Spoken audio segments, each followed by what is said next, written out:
777, aka Diz, and this is The Force Always. Okay, welcome to the show. Let's get on with this Star Wars news.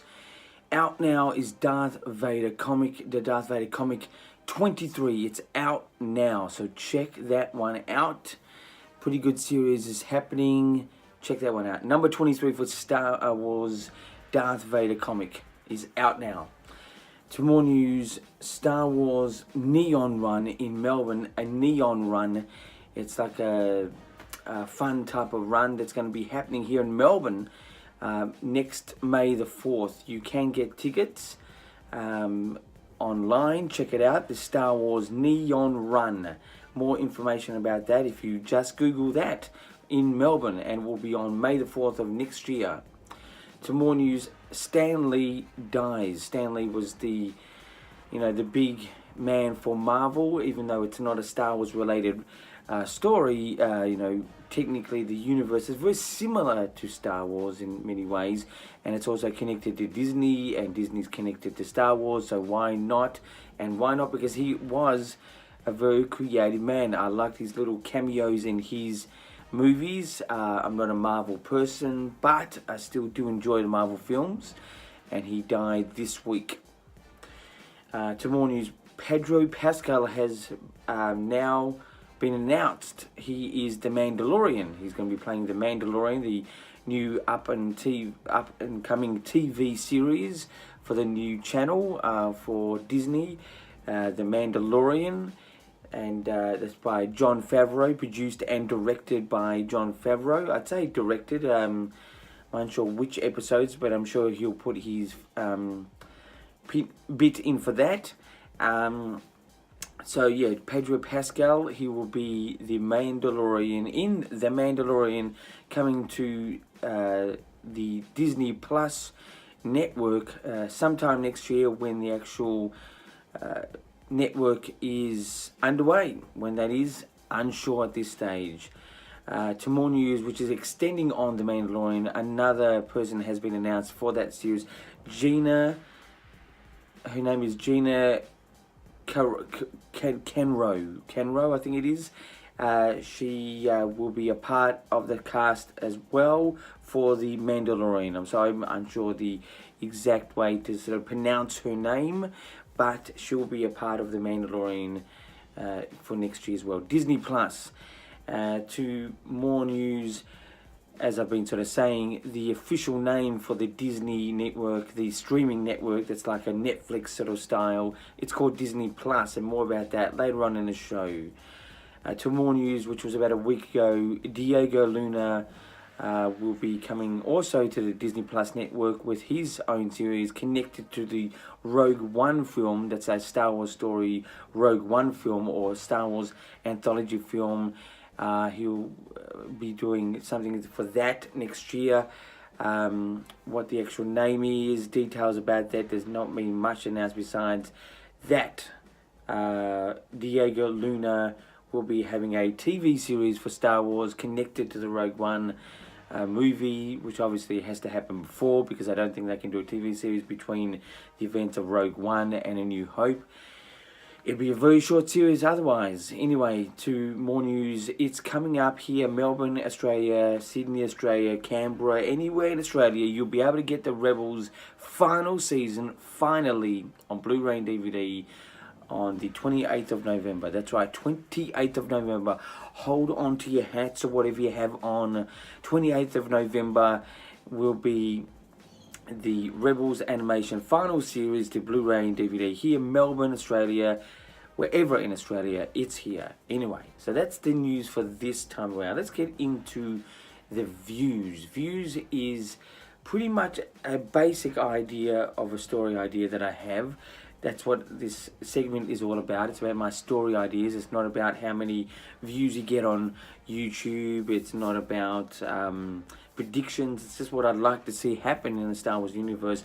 Should the Star Wars series go back in time or forward in time? I like the idea of having the episodic films going forward in time. It sort of creates a sort of a different excitement. But at any time, personally, I would prefer it to go forward in time. It just sort of new ideas happening all the time. Just excitement of the unknown is just better than sort of going back into something that we already know. But that being said, I do like the idea of dissecting certain characters or story ideas, in understanding it further. I'm one that actually likes that. A lot of people out there are not right into it, but I love the idea of dissecting the bits and pieces about characters or stories. I thought the whole, Jango Fett sort of thing, people didn't really get into that, but I did. I thought it was good, the whole Boba Fett thing, where he came from. Obviously Anakin Skywalker, Darth Vader, I thought that was good. The Emperor, Palpatine. Yeah, so I think I would prefer to go forward, but I do like the episodic films being probably, with all the things that are happening at the moment with Star Wars movies and TV series, that to keep that sort of different from the rest, that being forward. If it was my pure sort of choice, I'd like to see the whole thing going forward. Anyway, that's my story ideas, very basic story ideas, just about whether we should go back or forth, but that's my story idea for this time. In views, let's get into reviews. Reviews is about the Diego Luna Star Wars TV series that will be coming to Disney Plus next year. What do I think of it? I think it's a great idea. I think Rogue One was very well done, especially towards the end. I think the weakness of that film was at the very, very start. The whole setup to the film was, very organic and real. It was really nice, but it needed a bit more of a heartfelt sort of introduction rather than a little too basic. But the whole movie itself, I enjoyed. It would be good to see the formation of the Rebel Alliance at that point, where apparently Diego Luna will be coming from, and to see the ups and downs of that. So I give the whole idea for the series an 8 out of 10. The idea of it, Diego Luna for the Star Wars TV live action series for Disney Plus coming next year.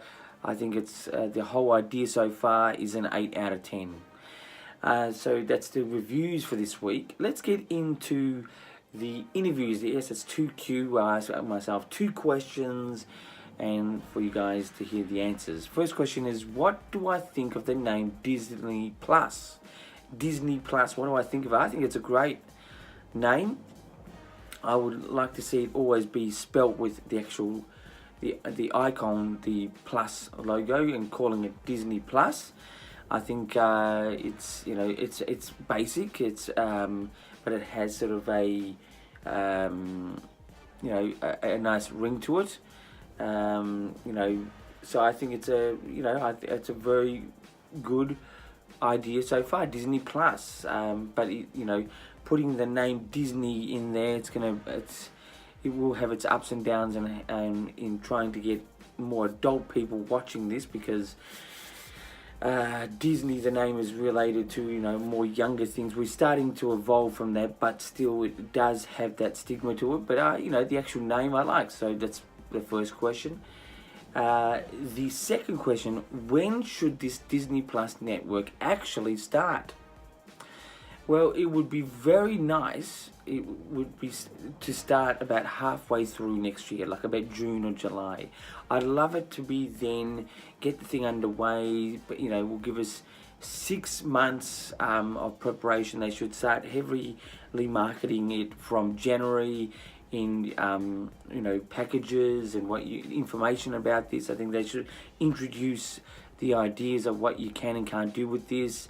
Where you can access it, the whole accessibility these days, everyone's always on the go. Just something new about accessing it on the go would be interesting. But I'd like to sort of see them start marketing it about January and having it released about June or July of 2019. That's what I think.